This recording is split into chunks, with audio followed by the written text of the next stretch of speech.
자, 디모데전서 2장입니다. 오늘 1절부터 7절까지는 세 가지의 주제를 다루고 있습니다. 첫 번째, 우리가 어떻게 강해질 수 있는가. 두 번째는 복음을 어떻게 다음 세대에 이제 전할 수 있는지를 언급해 주고 있고, 세 번째는 어떻게 우리가 주님을 섬길 수 있는지 이 세 가지의 비유로 우리에게 가르쳐 줍니다. 첫 번째 우리를 봅니다. 1절에 보면 내 아들아 그러므로 너는 그리스도 예수 안에 있는 은혜 가운데서 강하고라고 말을 합니다. 사실 디모데는 목회자였죠. 그렇지만 나이가 어렸고요, 또 심적으로 굉장히 유약한 자였습니다. 특별히 그의 목자인 바울이 감옥에 갇혀 있었기 때문에 더욱 힘들었던 것을 볼 수 있죠. 그렇지만 감옥에 있는 바울이 디모데를 향하여서 어떻게 강해질 수 있는지 그 길을 제시를 하죠. 그 답은 오늘 말씀처럼 그리스도 예수 안에 있는 은혜 가운데 강하라고 하면서 그리스도 예수 안에 있는 은혜를 통하여서 우리가 강할 수 있는 것을 말을 해주고 있습니다. 성도의 능력의 근원은 바로 예수 그리스도와의 관계 속에 있습니다. 그리스도 예수의 은혜로 우리가 강해질 수 있는 것입니다. 주님의 은혜를 받음으로 우리가 강할 수 있는 것이죠. 이것은 우리가 하나님의 은혜를 받기 위해서 늘 항상 그리스도를 의지하고 또 우리가 그리스도를 떠나서 아무것도 할 수 없다라는 그런 생각들을 가져야 됩니다. 좀 더 구체적으로 이야기하면 우리가 하나님의 이 은혜의 수단인, 우리가 은혜를 받을 수 있는 그런 통로인 그 말씀을 항상 읽고 말씀을 배우고 말씀을 가까이 하고 하는 이러한 말씀을 통하여서 은혜를 받는 일들이 우리 안에 있어야 됩니다. 두 번째, 하나님 우리에게 주신 은혜의 통로가 있죠. 그것은 기도입니다. 늘 하나님의 은혜를 구해야 됩니다. 하나님의 도우심을 구해야 됩니다. 그럴 때만이 우리가 그분의 능력을 가지고 주님을 섬길 수 있는 것입니다. 자, 이것을 다른 각도에서 한번 이야기해 보겠습니다. 자, 이것은 우리에게 뭘 가르쳐 주냐면 우리가 우리의 힘으로 강해질 수 없고 또 우리의 힘으로 하나님의 능력을 얻을 수 없음을 가르쳐 주고 있습니다. 우리가 하려고 할 때 오히려 하나님의 능력이 나타나지 않죠. 주께서 은혜를 주셔야지만이 우리가 강해질 수 있습니다. 그래서 에베소 6장에 보면요, 바울이 에베소 교회를 향하여서 마귀의 관계를 대적하기 위하여서 하나님의 전신갑주를 입으라고 권면을 했습니다. 마귀를 대적하기 위해서, 마귀의 유혹과 마귀가 우리를 속이는 걸 위해서 우리가 대적하고 싸우기 위해서 하나님의 전신갑주를 입으라고 하는데, 그 앞서 뭐를 이야기하고 있냐면 끝으로 너희가 주 안에서와 그의 힘의 능력으로 강하여지고라고 말을 하고 있습니다. 여러분, 우리가 어떻게 강해질 수 있습니까? 주님 안에 있을 때, 그리고 그분의 힘의 능력으로 우리가 강해질 수 있는 것입니다. 우리의 힘으로 강해질 수 없습니다. 성도는 자신의 힘으로 사는 자들이 아니라 하나님의 능력으로 사는 자입니다. 그러므로 우리는 무엇보다도 우리 자신을 믿고 의지하며 우리 안에 있는 것들을 가지고 살아가려고 하기보다도 오히려 주님 안에 있는 것들을 의지하고 주님과의 관계 속에서 주님의 능력을 힘입어서 살아가는 자들이 되어야 됩니다. 날마다 주님을 의지해야 되고 또한 주님께 도움을 구하는 일들이 있어야 되는 것이죠. 특별히 원수와의 싸움 속에서, 우리를 공격하는 악한 자의 싸움 속에서 더욱 주님을 의지하는 자들이 있어야 될 것입니다.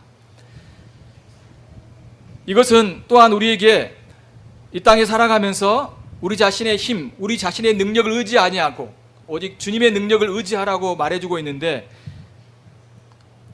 많은 사람들이 자신의 힘, 자신이 갖고 있는 자원, 자신 안에 있는 것들을 붙들고 주님을 섬기려고 합니다. 사람들이 주님을 의지한다고 하죠. 그런데요, 어느덧 나도 모르게 내 자신을 의지할 때가 참 많이 있습니다. 그가 아무리 부족한 자일지라도요, 그가 배우지 못하고 가진 것이 없고 또 여러 가지 것들이 연약하더라도요, 그 사람 마음속에는 늘 자신을 의지하려고 하는 지성이 우리 안에 있는 것이죠. 그런데 여러분, 하나님은 우리가 약할 때 주님께서 당신의 능력을 나타내시고 당신의 놀라운 역사를 보이시는 분이십니다. 이것을 우리가 분명히 알아야 됩니다. 이 부분을 우리에게 바울이 구체적으로 가르쳐주고 있는 성경 구절이 고린도후서 12장입니다. 이 부분을 같이 한번 읽어보도록 하죠. 고린도후서 12장입니다. 찾으셨죠? 고린도후서 12장. 제가 읽어보겠습니다. 잘 따라오십시오. 무익하나마 내가 부득불 자랑하노니 주의 환상과 계시를 말하노라. 그 환상과 계시를 본 것을 지금 이야기하겠다는 거죠.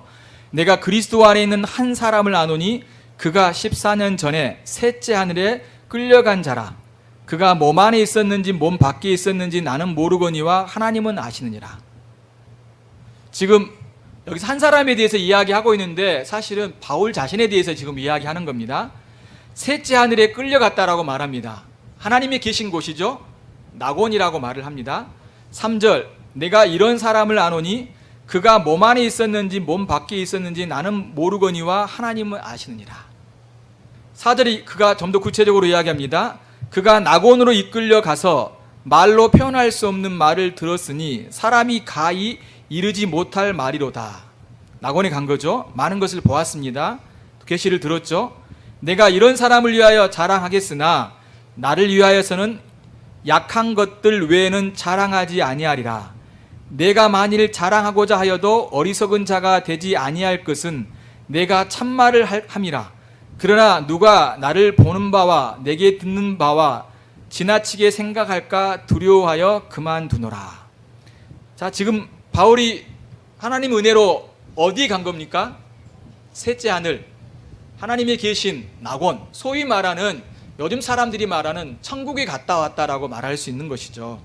그런데 그가 지금 천국에 갔다 왔던 이야기, 이 낙원에 갔다 왔던 이야기를, 낙원이 어떤 곳인지를 지금 이야기하고 있습니까? 안 하고 있습니까? 이야기하지 않아요. 그는 다 자랑할 수 있었죠. 그런데 그가 하지 않는다라고 이야기를 합니다. 그 이유가 뭡니까? 6절에 나왔죠. 누가 나를 보는 바와 내게 듣는 바에 지나치게 생각할까 두려워하여 그만하노라. 사람들이 이제 바울이 이런 이야기를 하면 어때요? 우러러보겠죠.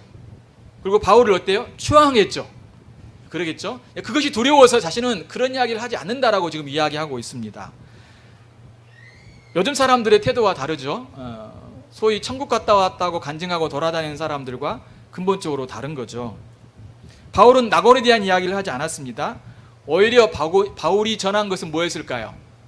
천국에 대한 이야기를 하지 않고 오히려 복음을 전했어요. 십자가에 못 박혀 돌아가신 예수 그리스도를 전했습니다. 여러분, 낙원에 대한 이야기를 듣는다고 해서 구원을 받을까요? 아니요, 그렇지 않습니다. 구원은 복음을 통해서 구원받는 거예요. 예수 그리스도의 죽음과 부활을 통해서 그 죽어있는 영혼을 살리는 것이지, 천국에 대한 이야기를 한다고 해서 그 사람들이 예수님을 믿을까요? 그렇지 않습니다. 그렇지 않아요. 우리는 그런 이야기를 굳이 들을 필요도 없고, 또한 그런 이야기도 사실은 성경에서 말해주지 않고 있기 때문에 그 모든 것들은 알 수 없는 거야. 그러므로 그렇게 말하는 사람들은 다 사실 성경에 있는 이야기를 하지 않고 있습니다. 그것을 통해서 사람들을 주님께로 인도한다고 하지만 그럴 수 없어요. 그런 방법도 아닙니다. 오직 예수 그리스도의 십자가의 죽음과 그분을 통한 부활, 이 복음을 통해서만이 사람들을 구원할 수 있는 것입니다. 여러분, 이것은 분명히 아셔야 돼요. 그러면서 바울이 지금 뭘 이야기하고 있습니까? 자신이 경험한 것, 자신의 환상, 자신의 계시를 지금 이야기하고 있는 게 아니라 오히려 자신의 약함을 자랑한다라고 말합니다. 그러면 그의 약함이 뭘까요? 7절부터 나오죠. 여러 계시를 받은 것이 지극히 크므로 너무 자만하지 않게 하시려고 내 육체에 가시 곧 사탄의 사자를 주었으니 이는 나를 쳐서 너무 자만하지 않게 하려 하심이라. 8절 이것이 내게서 떠나가게 하기 위하여 내가 3번 죽게 간구하였다라고 말합니다. 많은 계시를 받았고 환상을 봤습니다. 근데 하나님은 그것 때문에 바울이 교만할까 봐, 자만하지 않게 하기 위해서 오히려 그의 몸에 병을 주었다는 겁니다.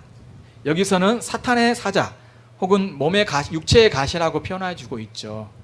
근데 바울이 이것을 위해서 어때요? 기도했어요. 하나님, 제 안에 병이 있는데, 이 육체의 가시가 있는데 이것을 치료해 주시옵소서라고 기도했죠. 3번이나 간구했다는 것은 그가 많이 간구했다는 것이죠. 간절히 기도했습니다. 근데 하나님이 그 기도를 들어주셨을까요? 아니에요. 기도를 들어주시지 않았어요.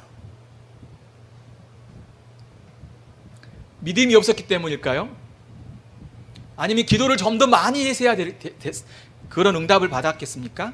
그것도 아닙니다. 다른 뜻이 있었어요. 다른 뜻.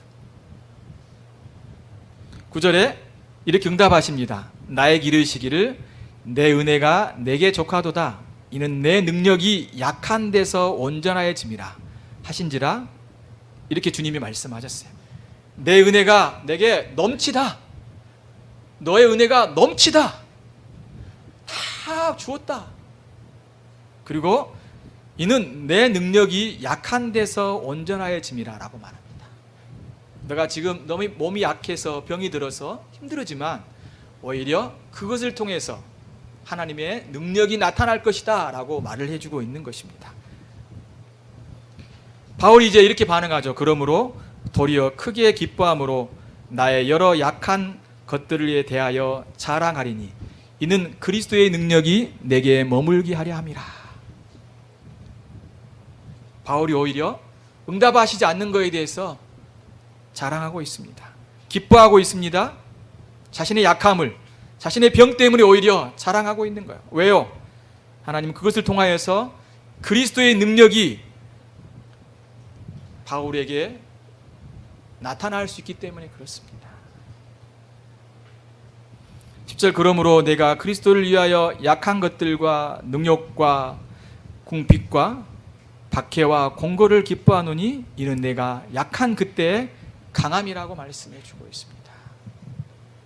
그가 병에 들고 복음 때문에 고난을 받고 핍박과 여러 가지 어려움을 당하더라도 오히려 기뻐하면서 이렇게 약한 그때가 오히려 하나님의 능력을 나타나는 그때가 바로 자신의 가장 강한 때라고 말을 해주고 있습니다. 요즘 우리가 믿는 신앙과 너무 다르죠. 너무 다릅니다. 사람들은 어떻습니까? 자신이 약할 때 그리스도의 능력이 드러나고 정말로 그때가 강한 때라고 생각하진 않아요. 언제 내가 강한 때입니까? 내가 정말로 힘이 있고 많이 가지고 또 내가 많은 것들을 가지고 있을 때, 품고 있을 때 그때가 정말로 강한 때라고 생각합니다. 강한 때라고 생각해요. 그래서 우리는 어때요?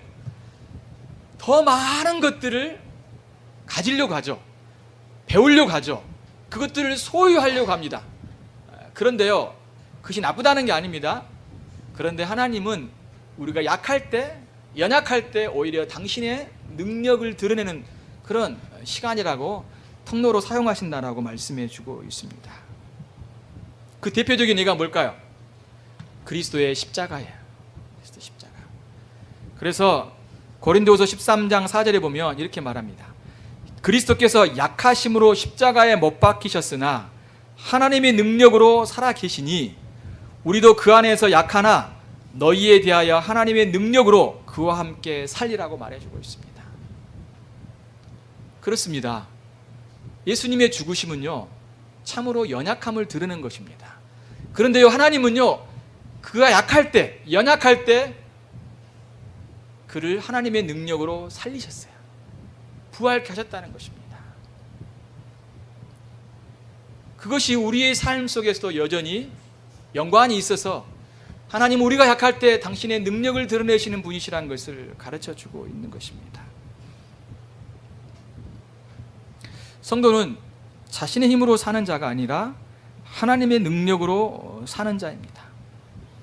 하나님의 능력 안에 사는 길은 우리의 자랑과 우리의 힘과 우리의 교만을 가지고 살아가는 자들이 아닌 것이죠. 사실 우리는 항상 하나님만 의지하고 그분의 은혜를 사모하며 나의 연약함 가운데서도 하나님의 능력과 강함이 드러날 수 있도록 우리는 늘 하나님을 붙드는 일들이 필요한 것입니다. 세상은 어떻습니까? 강한 자만이 살 수 있고 승리한다라고 말을 합니다. 그런데 우리의 신앙은요 약할 때 하나님의 강함이 드러납니다. 여러분이 성경을 알지 못해도 된다, 공부하지 않아도 된다, 열심히 살지 않아도 된다, 그냥 하나님만 의지하면 된다, 지금 이 말을 하는 게 아닙니다, 여러분. 바울이 여러분 못 배웠습니까? 그가 계시를 받지 못했습니까? 그렇지 않죠. 그런데 오히려 하나님은 그가 약할 때 하나님의 능력을 드러내셨다라고 말하면서 우리가 늘 하나님을 의지하고 또한 그것을 통해서 하나님의 능력이 드러나는 통로로 주님이 우리를 사용하신다라고 말씀해 주고 있습니다. 여러분들이 많은 걸 가지고 있고 또 힘이 있을지라도 여러분 늘 주님 의지하시기 바랍니다. 주님만이 바로 당신의 일을 이루시고 당신의 능력과 당신의 놀라운 역사를 나타내시는 분이십니다. 그러므로 여러분이 매 순간마다 여러분이 하는 모든 일들 속에서 주님을 붙드셔야 됩니다. 학생들은 공부할 때 주님을 의지해야 돼요. 또 내가 가장 약하다고 생각할 그때 하나님을 붙들 때 하나님은 우리를 통해서 일하시는 분이십니다. 그냥 내가 유선적으로 주님 제가 너무 힘드니까 내가 부족하니까 주님 저를 도와주십시오, 그냥 내가 말로만 하는 것이 아니라 내 마음 깊숙한 곳에서 정말로 하나님만을 정말로 의지하는 마음이 있으셔야 돼요. 그럴 때 하나님은 여러분을 통하여서 능력을 나타내시고 하나님의 일을 하신다는 것입니다. 이것이 우리가 주님 안에서 힘을 가지고 또 하나님의 능력을 경험하고 하나님의 능력이 나타나는 귀한 그런 은혜인 것을 말씀해 주고 있습니다. 자, 두 번째 부분을 보도록 합니다. 자, 2절에 보면요, 다시 디모데 후서를 보죠. 디모데 후서 2장 2절 보면 이렇게 말합니다. 또 내가 많은 증인 앞에서 내게 들은 바를 충성된 사람에게 부탁하라. 그들이 또 다른 사람을 가르칠 수 있으리라. 이제 복음의 전수에 대한 이야기를 하고 있습니다. 어떻게 복음을 전수해야 될 것인가? 굉장히 중요한 부분이죠. 왜냐하면 기독교의 생존과 관련이 있고 교회의 사활과 관련이 있기 때문에 그렇습니다. 자, 한번 그 경로를 한번 볼까요? 디모데는 지금 누구에게 복음을 들었습니까? 바울에게 들었죠. 바울은 이제 디모데를 향하여서 충성된 사람들에게 이 복음을 부탁하라고 말합니다. 복음을 전수하라는 것이죠. 복음을 보존하라고 말해주고 있는 것입니다. 또한 이 충성된 사람들이 또 다른 충성된 사람들에게 이것을 가르치라고 말을 해놓고 있습니다. 복음은요, 여러분의 세대에 머무는 것으로 끝나면 안 돼요.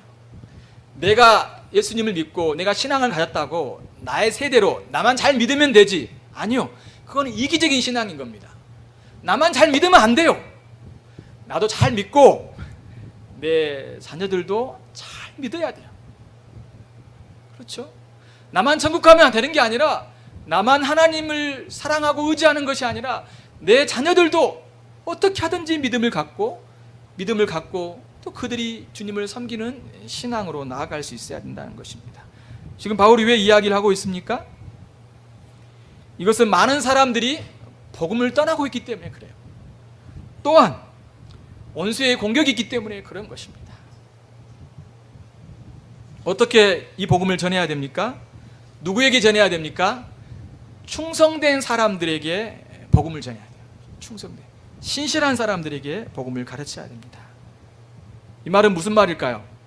어떠한 고난에도 이 복음을 끝까지 전하기를 힘쓰는, 고난에도 이 사명을 떠나지 않는 사람, 환난과 핍박 중에도 끝까지 복음을 지키는 자라, 그것이 충성된 사람이죠.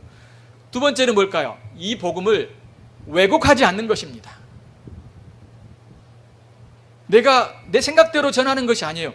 성경에서 가르치는 그 복음을 전하는 자가 되어야 된다는 것입니다. 내가 하고 싶은 말을 하는 게 아니라 내가 이랬으면 좋겠다라고 네가 원하는 걸 전하는 것이 아니라 성경에서 가르치는 그 내용을 전하는 것이 무엇보다도 필요하다는 것입니다. 또한 세 번째는 다른 사람들에게 가르칠 수 있는 사람이 되어야 되는 것입니다. 복음을 알고 있지만 다른 사람들에게 지혜롭게 가르치지 못한다면 사실은 충성된 사람이라고 말할 수 없겠죠. 우리 시대는 어떤 시대입니까? 어려우면, 힘들면 하나님은 우리에게 주신 이 복음을 쉽게 떠납니다. 그렇죠? 먹고 사는 문제 때문에, 또 내가 하는 일들 때문에, 아니면 여러 가지 어려운 일들이 당했을 때 쉽게 떠나버려요. 요즘 같은 세상은 어떻습니까? 즐길 것이 너무 많죠. 그렇죠? 즐길 것이 너무 많습니다. 주일에 할 것도 너무 많아요. 운동할 수 있겠죠? 다른 사람들과 등산할 수 있겠죠? 여행도 갈 수 있겠죠? 많은 것들을 누릴 수 있습니다. 그렇지만 그런 고난과 많은 쾌락과 유혹 가운데서도 충성된 사람은 어떤 사람입니까? 끝까지 복음을 지키는 사람입니다. 요즘 같은 세상은 어떻습니까? 또한 복음을 왜곡합니다. 요즘 우리가 듣는 복음들은 정말로 진정한 복음일까요? 많은 경우 거기에다가 달달한 것들을 많이 집어넣었어요. 솜사탕이에요, 솜사탕. 그렇죠? 복음을 들으면 너무너무 좋아요. 그렇죠? 짜릿짜릿하고 정말로 은혜 받았다라고 이야기합니다. 근데 그것이 정말 은혜인지는 모르겠어요. 은혜인지는 모르겠습니다. 좋은 소리만 하죠. 근데 복음에는요, 좋은 소리만 하는 것은 아닙니다. 좋은 소리만 하는 게 아니에요. 거기 안에는 우리 안에 있는 죄악도 드러내고, 우리가 얼마나 하나님 앞에 떠나 있는지를 말해주고, 그러면서 돌이키고 회개하라고 이야기하고, 그것을 고치라고 이야기하고, 그러면서 회복할 수 있는 길이 무엇인지를 우리에게 제시해 주는 것이, 총체적인 것이 바로 복음인 거죠. 사람들에게 사탕만 주고, 사람들에게 달달한 것만 주고 꿀만 주는 것이 복음이 아니라, 그들의 모습을 보이게 하면서 돌이키고 회개할 것을 말해주는 것이다. 이 총체적인 것이 복음인 것입니다. 왜요? 예수님께서 우리를 위해서 죽으셨습니다. 우리에게 생명을 주셨죠. 그러므로 복음을 왜곡하지 않고 신실하게 전하는 자들이 충성된 사람인 것입니다. 이렇게 복음을 가르치고 복음을 전하는 자들이 되어야 될 것입니다. 주님이 오시는 그날까지 이 일을 계속해서 해야 됩니다. 이것이 이 땅에 있는 교회의 사명입니다. 사명. 여러분이 들었던 이 복음, 또 여러분이 알고 있는 이 복음을 여러분이 끝까지 붙드시고, 여러분의 자녀들에게 전하시고, 또 다른 사람들에게도 전하시기 바랍니다. 또 우리 교회도요, 저도 신실하게 이 복음의 사명을 충성스럽게 감당해야 됩니다. 또 제가 사역을 다 했다라면 이제 그 다음 사람도 충성된 사람이 이 일을 전해야 되는 것입니다. 이 복음을 변함없이 전하는 일들이 있어야 되는 것입니다. 그러므로 여러분이 이 복음을 분명히 알아야 되고, 이 원리를 알고 충성된 사람에게 복음을 맡기는 이 원리를 가지고 여러분들도 이 일에 헌신해야 된다는 것입니다.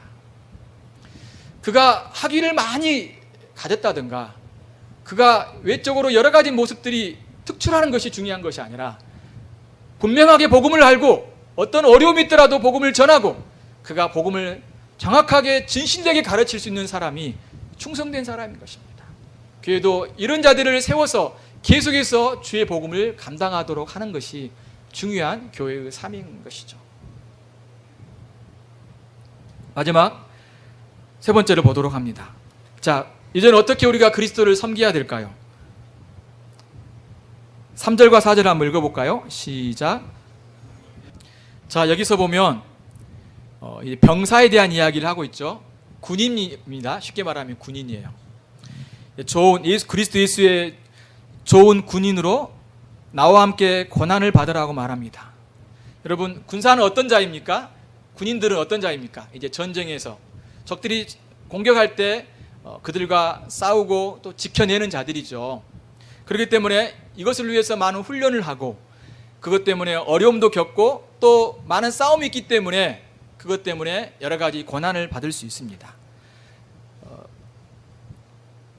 성도들도 이러한 부분에서 고난을 받게 되겠죠. 왜? 복음을 전할 때 원수의 공격과 또 핍박들이 있기 때문에 우리는 고난이 있을 수 있습니다.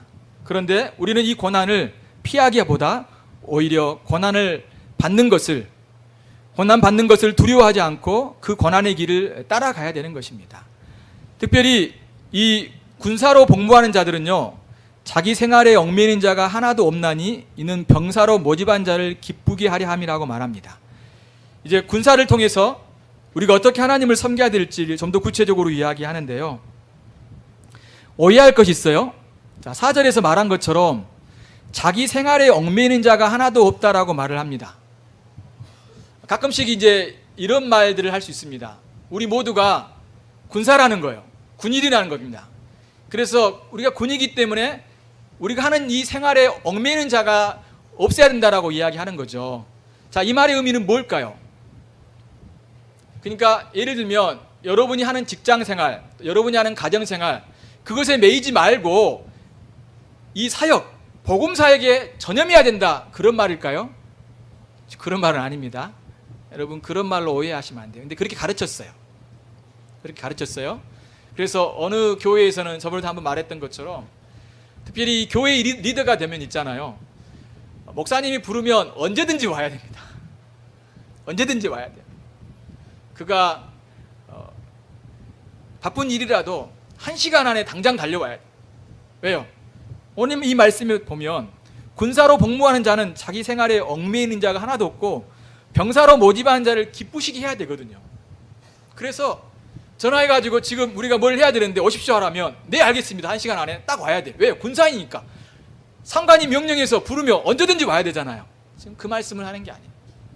이 말씀은 그런 의미가 아니라 기본적으로 여러분이 알아야 할 게 뭐냐면 우리가 하는 모든 일들은 어떤 것은 영적이고 어떤 것은 세속적이다, 구별할 수 없어요.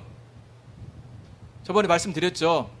여러분이 집에서 설거지를 하는 거나 빨래를 빠는 거나 제가 여러분에게 말씀을 가르치는 일이나 똑같은 하나님의 일입니다.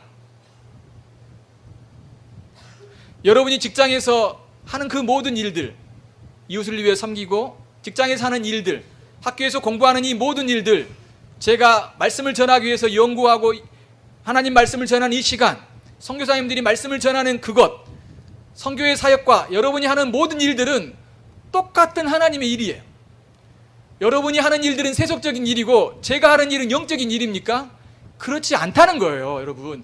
이걸 여러분이 바꾸시지 않으면 여러분들이 여러 가지 신앙생활에 정리가 되지 않아요. 어수선해집니다. 그러면 세속적인 일이 무엇이고 영적인 일이 뭘까요? 세속적인 일은 뭐냐면 죄를 짓는 걸 말하는 겁니다. 여러분이 예를 들면 여러분이 직장에서나 가정에서나 어떤 일을 할 때 다 하나님이 기뻐하신 일인데 만약 그렇지 않고 하나님의 방법이 아닌 다른 방법으로, 거짓된 방법으로, 속이는 방법으로 그 일을 한다라면 그것은 세속적인 일인 거예요. 영적인 일이 아닌 거예요. 그런데 여러분이 하나님의 말씀에 그 일을 섬긴다라면 그 자체가 목사가 설교하는 것처럼 선교사가 복음을 전하는 것처럼 똑같은 영적인 일인 것입니다. 그런데 제가 만약 말씀을 전하는데 여러분에게 어떤 말로 속였다든가 아니면 목회를 할 때 제가 세상적인 방법, 하나님의 방법을 가지지 않고 목회를 한다라면 그것은 말씀을 전하고 목회를 하더라도 그 자체가 세속적인 일인 거예요. 그걸 여러분이 구별을 하실 수 있어야 돼요. 여기서 가르쳐주고 있는 중요한 핵심은 뭐냐면 병사로 모집한 자를 기쁘시게 하려 함이라. 우리를 부르신 분이 누구이십니까? 하나님이시에요. 그리스도예요. 그리스도께서 우리를 부르셨어요. 그러면 우리는 어떻게 해야 될까요? 주님을 기쁘시게 해드리는 삶을 살아가야 돼요. 어떤 일을 하든지 간에 여러분들이 주님을 기쁘시게 하고자 하는 마음이 있어야 되는 거예요. 내가 그 일을 할 때 정말로 하나님께 영광이 되는지를 살펴봐야 돼요. 그런 동기를 여러분들이 살펴봐야 되는 거예요. 그것이 하나님이 여러분에게 원하시는 부르심. 그래서 늘 여러분들이 생각해야 돼요. 내가 일을 할 때 정말로 하나님을 기쁘시게 해드리는 마음으로 이 일을 하고 있는가 생각해 봐야 돼요. 그렇지 않고 내가 사람들에게 아니면 내 동기가 하나님이 아닌 다른 목적을 가지고 한다면 그것은 하나님 우리를 부르시는 삶의 모습이 아니다. 늘 생각하십시오. 늘 생각하셔야 돼요. 자, 두 번째, 경계하는 자가 법대로 경계하지 아니하면 승리자의 관을 얻지 못할 것이다. 자, 이제는 이제 운동선수의 예를 들고 있죠. 자, 운동선수는 어떻습니까? 훈련을 열심히 하죠. 이제 경기에 임할 때 그 훈련한 대로 열심히 하면 어때요? 좋은 성과를 얻을 수 있습니다. 그런데 한 가지 중요한 것이 있어요. 법대로 해야 돼요. 법대로. 법대로 하지 않으면 아무리 그가 1등을 해도요, 사실은 그는 탈락입니다. 예를 들면 속임수를 썼다든가 아니면 약을 먹고 시합에 참여했다든가 이러면 이게 다 걸리잖아요. 그렇죠? 그것은 올바른 방법이 아니라는 거죠. 여기에 강조점은 뭘까요? 법대로 해야 한다. 그럼 우리에게는 어떻게 적용할 수 있습니까? 하나님의 말씀대로 해야 한다. 하나님 말씀대로. 자, 첫 번째 이 군사의 강조점은 뭐였을까요? 우리의 동기가 하나님을 기쁘시게 하려고 하는 마음이 있어야 한다는 거죠. 두 번째는 뭘까요? 우리가 이제는 하나님의 말씀대로, 하나님의 법대로 하려고 하는 그런 태도가 중요하다는 것입니다. 그것이 바로 하나님을 섬긴다는 거예요. 사람들은 어때요? 어떻게 하느냐의 이 방법을 별로 중요하게 생각하지 않아요. 내가 바르게 하느냐, 올바르게 하느냐 이런 생각은 하지 않아요. 그냥 하면 된다는 거죠. 그리고 좋은 성과를 얻으면 된다라고 생각을 갖습니다. 그런데 여러분, 좋은 성과를 얻는 것 중요합니다. 근데 많은 일을 하는 것 중요합니다. 그런데 그거보다 더 중요한 건 뭘까요? 어떤 방법으로 하느냐가 참 중요합니다. 여러분, 일을 할 때 하나님의 방법으로 하셔야 돼요. 하나님의 방법으로. 그러므로 여러분들이 일을 할 때마다 생각을 해야 돼요. 내가 두 가지를 먼저 생각하십시오. 첫 번째, 내가 이 일이 하나님을 기쁘시게 하는 마음으로 하고 있는지, 그냥 내 욕구와 내 만족과 내가 원하는 방식으로 하고 있는지 생각을 해봐야 돼요.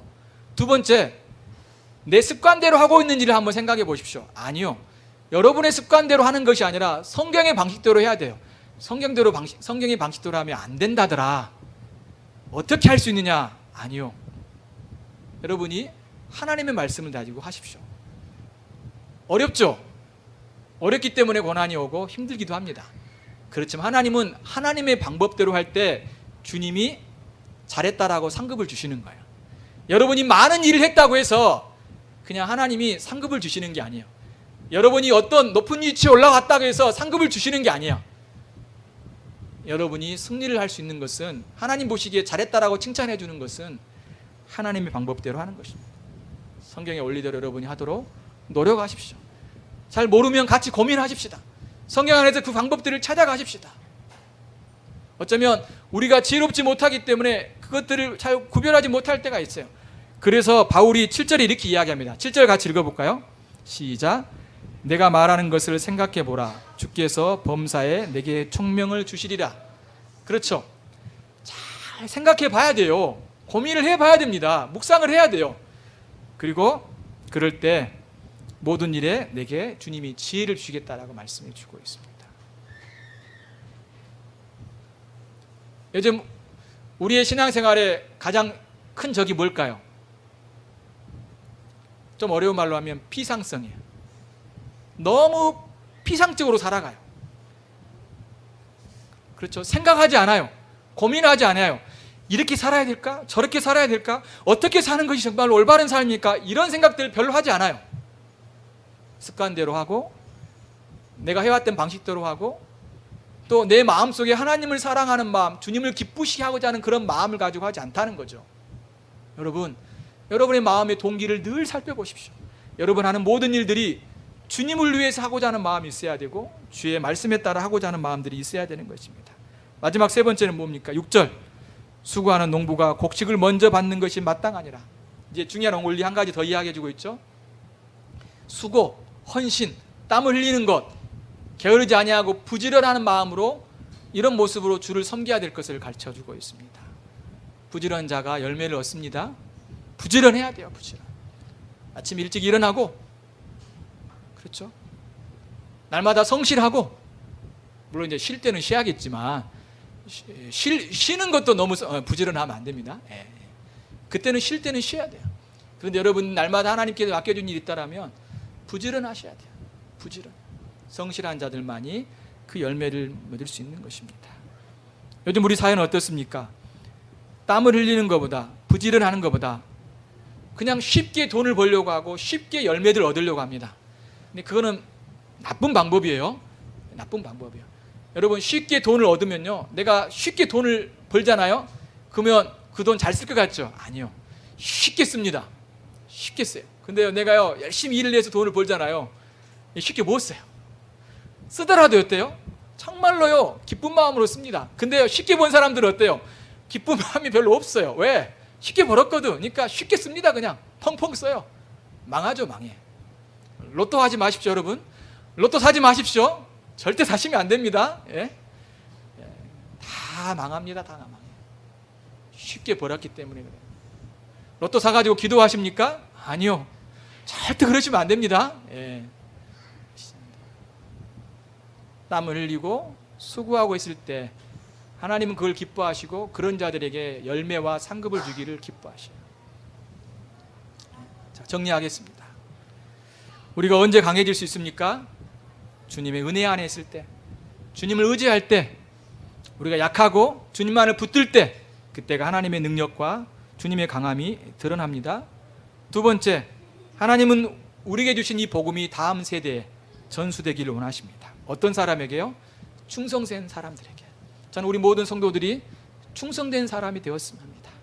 어떤 고난과 어려움이 있더라도 끝까지 그 복음을 지키고, 또한 복음을 바꾸지 아니하고 변질하지 아니하고 왜곡하지 아니하고 또 이 복음을 바르게 가르칠 수 있는 그런 신실한 자들이 되어야 됩니다. 또 우리가 어떻게 주를 섬길 수 있습니까? 우리는 주님을 기쁘시게 하는 자들이 되어야 됩니다. 늘 여러분이 할 때마다 내가 이 하고 있는 동기가 주님을 기쁘시게 하고 있는지를 살펴보셔야 됩니다. 두 번째는 우리가 하나님의 법대로 주님을 섬겨야 돼요. 주님의 법대로. 세상의 방식대로가 아니라 주님의 법대로. 세 번째로는 우리가 게으르지 않아야 됩니다. 부지런해야 됩니다. 열심을 품고 주를 섬겨야 됩니다. 그럴 때 하나님께서는 우리의 삶 속에서 우리의 헌신과 수고를 통해서 영광을 받으시고 기뻐하실 것입니다. 자, 요약하면 오늘 우리에게 전체적으로 가르쳐주고 있는 건 뭘까요? 우리가 하나님을 섬길 때 우리는 내 자신이 아닌 하나님의 능력을 의지해야 합니다. 하지만 신자들의 노력도 필요합니다. 하나님은 당신의 노력과 우리의 노력을 통하여서 역사하십니다. 여러분, 이걸 기억하시면서 주님을 의지하시고 또 여러분 하나님을 기쁘시게 드리고 하나님 말씀에 순종하시면서 또한 성실히 여러분이 주님을 섬기는 여러분의 삶이 되시기를 바랍니다. 같이 기도하십시다.